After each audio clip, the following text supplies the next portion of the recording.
It's time for Lefties Losing It. Now, I'm going to go to one of the more egregious cases of cowardice and casual bastardry that I have seen in some time, and it involves the very slippery, the very slimy Governor of California, Gavin Newsom, a man who wants to be president. He's not satisfied destroying California. He wants to start work on the rest of the country. But even by Gavin Newsom's gutter-dwelling standards, this is a new low. Remember the heartwarming, relatable story he told Charlie Kirk after Charlie was good enough to appear on Gavin's fledgling podcast? Well, he's now lying about what he said about his son being a massive Charlie Kirk fan. He changed the story because he was on CNN. First, let's listen to what he said to Charlie.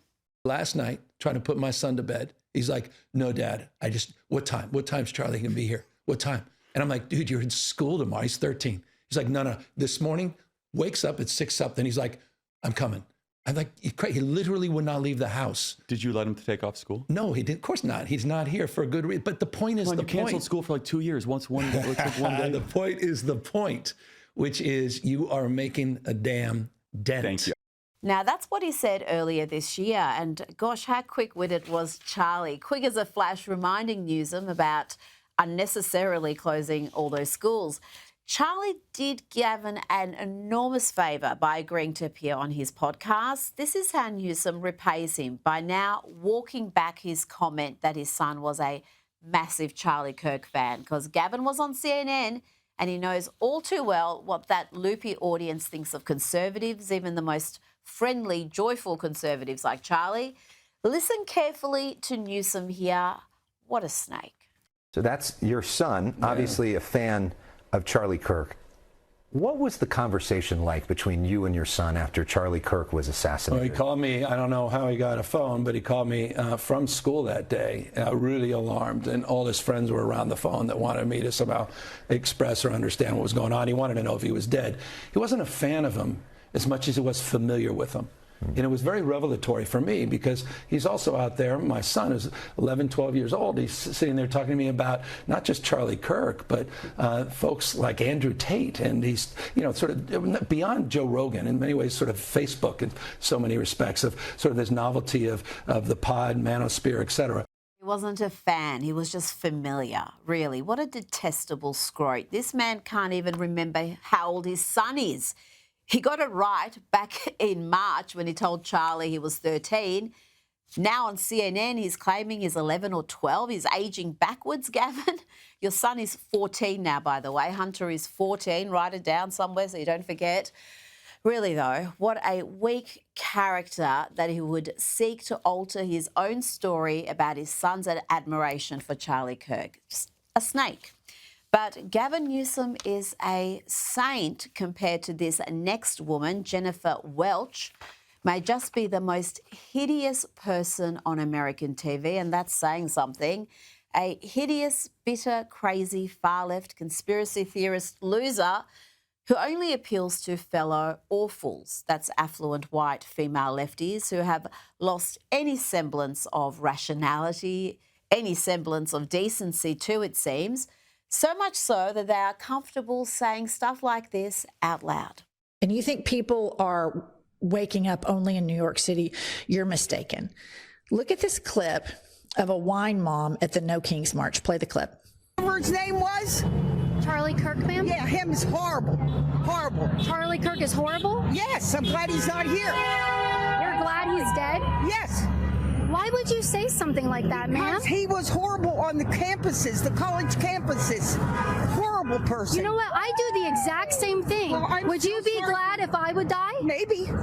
I'd have to think about it. You should be ashamed of yourself. You should be ashamed of yourself. Your friend just said she'd be happy if I died. I think we need to... So listen up, Democratic establishment. You can either jump on board with this or we're coming after you in the same way that we come after MAGA. Period. Yep, she thinks it's great that some deranged dimwit is celebrating Charlie Kirk's murder and telling a young woman to her face she too deserves to die for believing in things like biological reality. She not only thinks it's great and that Democrats should back that reprehensible worldview. But she's threatening the few sane Democrats resisting it. She said, if you don't get on board, we'll come after you the way we come after MAGA. Now, reminder, this hideous woman can be seen on MSNBC. I played one of her clips from MSNBC just last week. This is the modern left, folks. They are ugly, they are full of bile, and they are crazy. And that woman out in somewhere middle America saying, Charlie Kirk, he was a racist, he was a piece of shit. There are so many more of us than there are of them. And you are sitting on the sidelines, running your social media like complete dorks. It's embarrassing. Get your together. Now, this week we saw billionaire climate change alarmist Bill Gates do a massive U-turn. Yes, he no longer believes climate change is catastrophic and is urging folks to walk away from global warming doomsday predictions.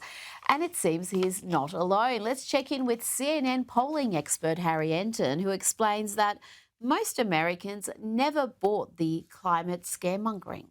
About climate change now for decades upon decades upon decades. And the worry in terms of climate change, simply put, hasn't shifted. It has not reached the majority of Americans. The bottom line is that the climate change message that folks who, of course, believe that climate change is real and is quite worrisome, simply put, has not really worked with the American people. Yep, the majority never bought the hysteria, and the stats are even worse for the global warming alarmists when you drill down into those figures. Drill, baby, drill. Is it the biggest thing they're worried about? Yeah, it is not anywhere close to being the biggest thing that people are worried about. What are we talking about here? Well, why don't we just talk about top issue facing the U.S., climate change. Well, I got some numbers for you on the screen right here. You don't have to be a mathematical genius to know that these numbers are not particularly high. Top issue facing the United States, climate change. It was 3% in 2021, 2% on average of polls in 2023, and this year the average of polls 2. It is very, very low on the list of priorities. I was trying to count it out in the Gallup poll, and basically it was so low down, I was counting all the different issues, I almost lost track. It was like 15th or 20th.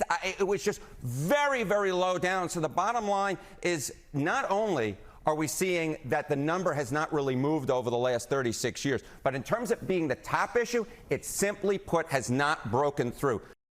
Oh dear, that must really be devastating for the Al Gore grifters, all those renewable rent seekers. Let's look at one more data point that really explains who sees climate change as a top-tier issue. In terms of how people feel it will impact them directly. What are you saying? Yeah, I'll just note two things. Number one, your Harvard education paying off. But number two, right here, look at this. Climate change effect on my home area will be harder to stay here. Look, in 2023, it was 23%. Look at where we are now, 17%. Now, these numbers are pretty comparable, but they're pretty comparable on the low side is what we're talking about here, is Americans simply put just don't think it will have the type of impact that will really change their lives, which again goes back to the message that Bill Gates was saying, right? This is not something that's going to be devastating for humanity. It's something we can work our way out of. A lot of Americans agree, and even on this, we're talking about just 27% of Democrats who believe that climate change affecting my home area, it would be harder to stay here. So even on the left wing, where you'd expect the climate change message to hit most home, it simply put is not reaching that type of level in terms of the doomsday scenario that Bill Gates is talking Interesting. about. Joining me now is political advisor and commentator CJ Pearson. CJ, even among Democrats, only 1 in 4 thinks climate change is going to have a profound effect on their lives and where they live. No wonder Bill Gates has done a big U-turn on this issue. A huge pivot. Well, Rita, first and foremost, thank you so much for having me. I got to look at these issues and I say that even Democrats are having a shock to reality when they realize the effects of the disastrous Schumer shutdown. Things that are affecting things like EBT benefits, things that are affecting things, like our military pay, the ability for our servicemen and women to actually be able to afford their groceries and pay their rent. Those are the results of the consequences of Democratic governance in this country. And so, yeah, you're right. Climate is not the biggest deal to many of these people because they're forced to confront real issues, real problems that are put on their plate by a Democratic Party that does not give a damn about them. And so, yes, climate change may be a pie-in-the-sky issue, existential threat to the Greta Thunbergs of the world, but to everyday Americans and everyday people all across the world, it's small pickings.